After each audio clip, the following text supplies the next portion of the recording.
नमस्कार, आप देख रहे हैं ग्लोब न्यूज झारखंड। मैं हूं सीमा आपके साथ और आइए नजर डालते हैं आज के समाचारों पर। सरायकेला थाना के नुआ गांव में एक युवक द्वारा एक युवती को शादी का झांसा देकर यौन शोषण किए जाने और उसे गर्भवती करने का मामला प्रकाश में आया है। वैसे मामला प्रकाश में आने के बाद ग्रामीणों ने दोनों की शादी कराने की कोशिश की, लेकिन कई प्रयासों के बाद लड़का पक्ष तैयार नहीं हुआ, जिसके बाद सरायकेला थाने में इस बाबत शिकायत दर्ज कराई गई है। वैसे सरायकेला थाना पुलिस ने आरोपी युवक को गिरफ्तार कर लिया है तथा पीड़िता का मेडिकल जांच भी कराया जा रहा है। वहीं इसको लेकर भाजपा और स्थानीय प्रतिनिधि भी पीड़िता को न्याय दिलाने हेतु सक्रिय दिखे। वैसे शादी की संभावना अब समाप्त हो चुकी है तथा पुलिस कार्रवाई में जुटी है। उनके साथ शादी का झांसा देकर यौन शोषण करते रहा और अभी तक इन्वेस्टर के द्वारा आवेदन किया गया है कि वो उनकी प्रेगनेंसी है जांच उपरांत इसमें अग्रिम कार्रवाई की जाए। का है कि वो मंजू नायक को न्याय मिले और हमारे भारतीय जनता पार्टी सारा परिवार उनके साथ है और जब तक उनको न्याय नहीं मिलता है हम लोग उनके साथ कंधे से कंधे वो खड़े हैं, है ना। सरायकेला खरसावां जिले के कुचाई थाना क्षेत्र अंतर्गत युवती के साथ दुष्कर्म की घटना को अंजाम देने के आरोप में पुलिस ने 4 आरोपी युवकों को गिरफ्तार कर लिया है। मामले का खुलासा करते हुए Saraikela circle inspector Pascal Toppo ने बताया कि सभी आरोपियों को गिरफ्तार कर न्यायिक अभिरक्षा में भेजा गया है। घटना के अनुसार 31 जुलाई को कुचाई थाना प्रभारी को सूचना मिली थी कि शाम तकरीबन 5:30 बजे मध्य विद्यालय के पास एक युवती के साथ दुष्कर्म की वारदात को अंजाम दिया गया है। इधर घटना की सूचना मिलने के फौरन बाद पुलिस अधीक्षक के निर्देश पर कुचाई पुलिस द्वारा त्वरित कार्रवाई करते हुए दुष्कर्म मामले में शामिल 4 आरोपी लक्ष्मण सोय, मुकेश तांती, कृष्णा तांती और चंपई सोय को पुलिस ने गिरफ्तार कर लिया। इधर पुलिस द्वारा गिरफ्तार किए गए सभी आरोपियों ने दुष्कर्म की घटना को अंजाम देने की बात स्वीकार ली है। इधर पुलिस द्वारा पीड़िता युवती को मेडिकल जांच के लिए भेज दिया गया है। पुलिस ने गिरफ्तार अभियुक्तों के पास से 2 मोबाइल फोन और सिम कार्ड बरामद किए हैं। थाना कुचाई जिला सरायकेला खरसावां द्वारा उनके साथ जबरदस्ती से बलात्कार किया गया है। कांड की गंभीरता को देखते हुए पुलिस अधीक्षक महोदय सरायकेला खरसावां के द्वारा दिए गए निर्देश के आलोक में पुलिस द्वारा त्वरित कार्रवाई करते हुए 4 अभियुक्तों को गिरफ्तार कर लिया। उसका न्यायिक हिरासत में भेजा जा रहा है।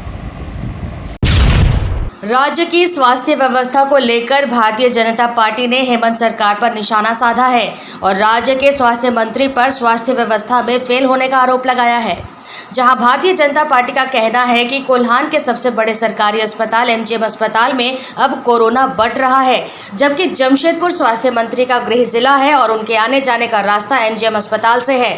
बावजूद इसके अस्पताल की दशा नहीं सुधर रही है। इन्होंने आरोप लगाया कि जिस बेड पर कोरोना मरीज का इलाज किया जा रहा है उसी बेड और चादर का उपयोग दूसरे मरीज के लिए किया जा रहा है। यही कारण है कि इससे संक्रमितों की संख्या बढ़ती जा रही है। साथ ही इन्होंने आरोप लगाया है कि गर्भवती महिला का रिपोर्ट पॉजिटिव आने के बाद उन्हें इलाज के लिए एमजीएम अस्पताल और सदर अस्पताल में घंटों इंतजार करना पड़ रहा है। तड़पती महिला को देखने वाला कोई नहीं है। वहीं मंत्री बन्ना गुप्ता पहुंचते हैं और किचन में जाकर खाना खाकर वापस हो जाते हैं। वैसे कई ऐसे आरोप हैं जो बीजेपी के कार्यकर्ताओं ने राज्य सरकार और मंत्री बन्ना गुप्ता पर लगाए हैं। इन्होंने कहा है कि स्वास्थ्य मंत्री से राज्य की स्वास्थ्य व्यवस्था सुधरने वाली नहीं है, क्योंकि इनके कार्यकाल में राज्य की जनता कोरोना महामारी से कराह रही है।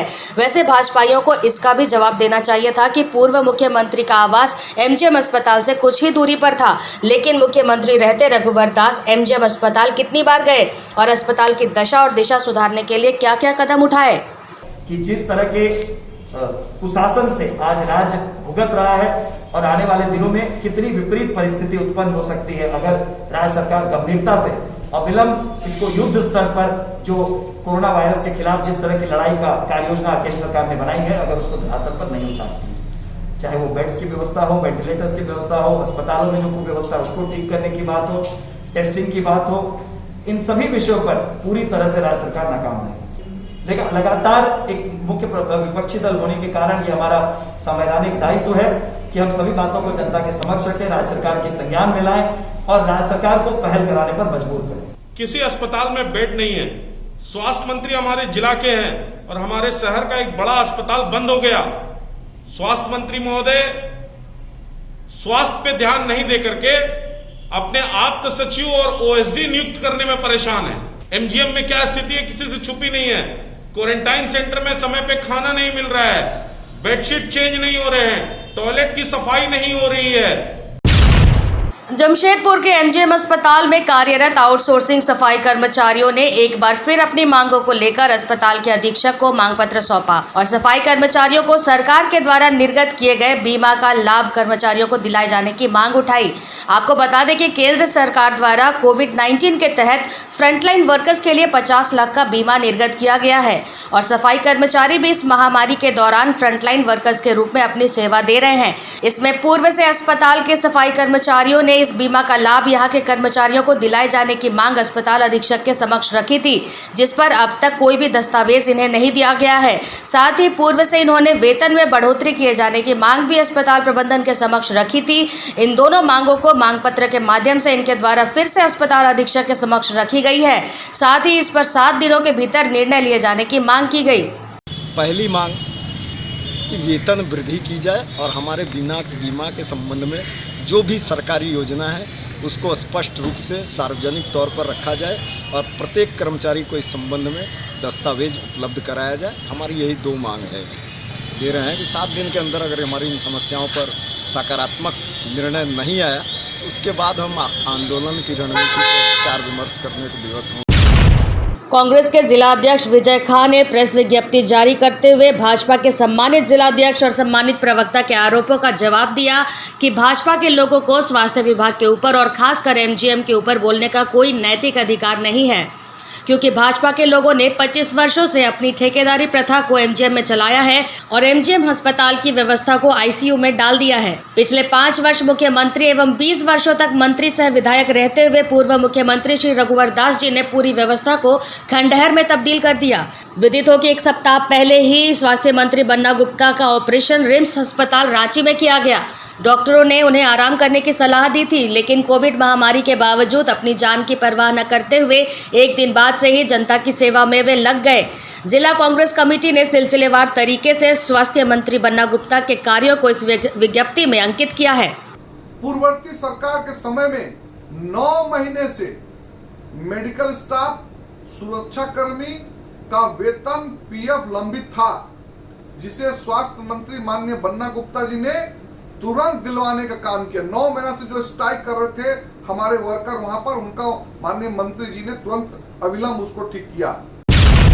लगातार बढ़ रहे डीजल की कीमत और सरायकेला खरसावां जिला प्रशासन की मनमानी के खिलाफ आज से Jamshedpur truck and trailer association अनिश्चितकालीन हड़ताल पर चले गए हैं। इससे टाटा बड़बिल के रास्ते पर हो रहे ढुलाई पर व्यापक असर पड़ने वाला है। जमशेदपुर के मानगो स्थित कार्यालय में संवाददाता सम्मेलन के जरिए एसोसिएशन की ओर से अनिश्चितकालीन हड़ताल तब तक जारी रखने की बात कही गई है जब तक राज्य सरकार की ओर से सरायकेला से होकर गुजरने वाले सड़क पर पुल या डाइवर्जन नहीं बना दिया जाता है। साथ ही डीजल की कीमतों से वैट कम करने की भी इन्होंने मांग की है। वैसे एसोसिएशन के संरक्षक हरेंद्र राय ने राज्य सरकार को जमकर लताड़ लगाते हुए सरकार की कार्यशैली पर सवालिया निशान खड़े किए हैं। उन्होंने बताया कि यह सरकार इतनी निकम्मी है कि 100 करोड़ की सड़क पर बना एक पुल टूट जाता है और ना तो सरकार और ना ही सरकारी तंत्र लाइफलाइन कही जाने वाली सड़क को लेकर गंभीरता दिखाती है। वहीं इसके पीछे उन्होंने प्रशासन की संलिप्तता बताई है। उन्होंने बताया कि एक तो डीजल की कीमतों में हर दिन बढ़ोतरी हो रही है, दूसरी तरफ सड़क पर डाइवर्जन नहीं होने के कारण गाड़ी मालिकों को अपनी गाड़ियां कांड्रा टोल ब्रिज के रास्ते भेजने पड़ रहे हैं। जमशेदपुर से बड़बिल जाने में 5 स्थानों पर टोल देना पड़ता है, जिससे काफ़ी नुकसान उठाना पड़ रहा है। उन्होंने साफ कर दिया है कि या तो भाड़ा बढ़ाया जाए या सड़क दुरुस्त कराई जाए। वैसे इस हड़ताल के बाद लौह अयस्क ढुलाई पर व्यापक असर पड़ने की संभावना है। जितने भी गाड़ी मालिक हैं ये बता रहे हैं, जिनका 1 गाड़ी है, 2 गाड़ी, 5 गाड़ी, 10 गाड़ी है, अब वो इस स्थिति में नहीं है कि वो अपनी गाड़ियों का परिचालन कर पाए। हालत ये है कि कोरोना काल चल रहा है, मैन्युफैक्चरिंग जो है वो घट गया है, हर जगह जो लागत जो है वो बढ़ गई है, डीजल का रेट बढ़ गया है। उसके बावजूद जो बड़े लोग वो ये काम कर रहे हैं कि सिर्फ उनके गाड़ियों की तादाद इतनी ज़्यादा है कि अपनी गाड़ियों को माल दे रहे हैं। दूसरी ओर समझौता ये है कि 50% माल वो स्थानीय लोगों को देंगे, 50% वो अपने गाड़ी से ढो सकते हैं, उसका उल्लंघन कर रहे हैं। तीसरी चीज़ ये है जो मुख्य सड़क है उसमें एक डाइवर्सन जो है वो जर्जर है, वहाँ से गाड़ियाँ नहीं जा सकती हैं, तो उसको नहीं देखा जा रहा है और इसके बावजूद उन्होंने रेट को कम कर दिया। इन पूरे परिस्थिति में अब कोई गाड़ी मालिक इस स्थिति में नहीं है कि वो अपने गाड़ियों का परिचालन कर सकता है। तो झारखंड गवर्नमेंट भी कुछ ऐसा व्यवस्था करे कि डीजल में कम कर दे, ताकि हम लोग कम से कम हम लोग का जीविका चलते रहे। हमारे जितना ट्रांसपोर्टर हैं सभी का हमारे साथ समर्थन है, सब स्वेच्छा से समर्थन दे रहे हैं। और अगर जो समर्थन नहीं देना चाह रहे हैं उनको हम लोग जबरदस्ती भी समर्थन, उनको जबरदस्ती भी कार्य हम लोग बंद कराएंगे। जमशेदपुर की सामाजिक संस्था जीवन विद्या ट्रस्ट द्वारा अपने सामाजिक दायित्वों का निर्वहन करते हुए मानगो के संकुसा इलाके के तमाम मंदिरों को सैनिटाइज किया गया। इस दौरान संस्था के सदस्यों ने मंदिर के अंदर तथा बाहर के सभी इलाकों को सैनिटाइज किया। वहीं इस दौरान आसपास के दुकानों और मकानों को भी सैनिटाइज किया गया। संस्था के अध्यक्ष ने कहा कि आगामी सोमवार सावन माह का अंतिम सोमवार है और उसी दिन रक्षाबंधन के साथ सावन की पूर्णिमा भी है। ऐसे में मंदिर में श्रद्धालु पहुंचेंगे और सोशल डिस्टेंस को कायम रखते हुए पूजा अर्चना करेंगे और इसी को देखते हुए मंदिर तथा आसपास के इलाके को सैनिटाइज किया जा रहा है ताकि संक्रमण का खतरा न रहे। निर्णय लिया जीवन विद्या ट्रस्ट के द्वारा कि मंदिर को सैनिटाइज करना जरूरी है।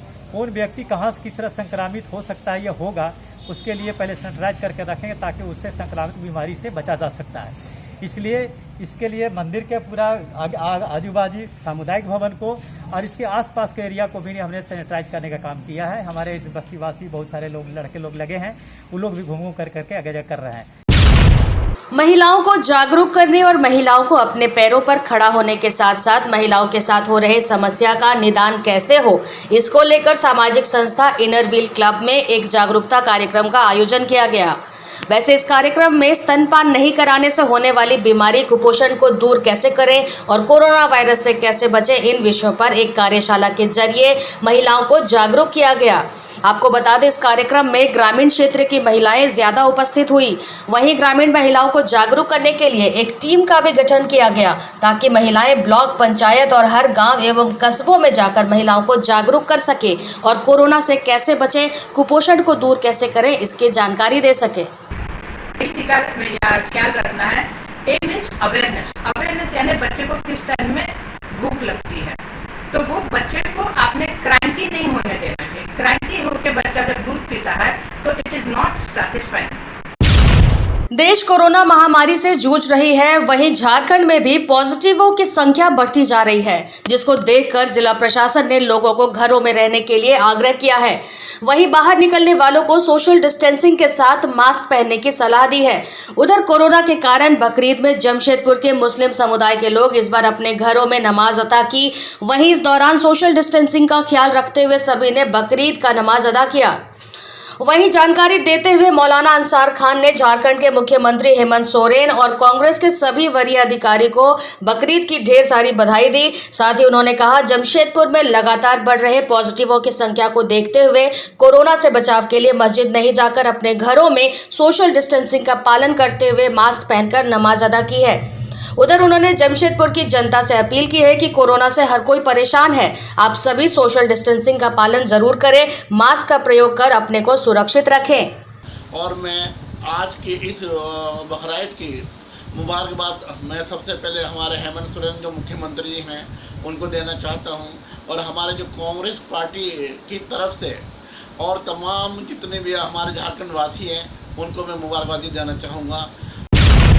वैश्विक महामारी कोरोना काल में मुस्लिम समुदाय के लोगों ने आज बकरीद का त्योहार मनाया। इस दौरान अपने घर पर ही सोशल डिस्टेंसिंग का पालन करते हुए नमाज अदा की। समुदाय के लोगों ने अल्लाह से कोरोना को देश से भगाने की दुआ मांगी। वहीं कांग्रेस नेता सरीद रजा ने कहा कि अभी हमारा देश जिस परिस्थिति से गुजर रहा है, इससे ऐसा लगता है कि इस बढ़ते संक्रमण को खतरे से कोई नहीं बचेगा। आज हम लोगों ने बकरीद की नमाज अदा की, साथ ही अल्लाह ताला से दुआ मांगी कि जल्द से जल्द कोरोना चला जाए और हमारा देश सलामत रहे। हिंदुस्तान की अब पूरा विश्व इस महामारी से, इस आपदा से, इस वैश्विक महामारी से पीड़ित है।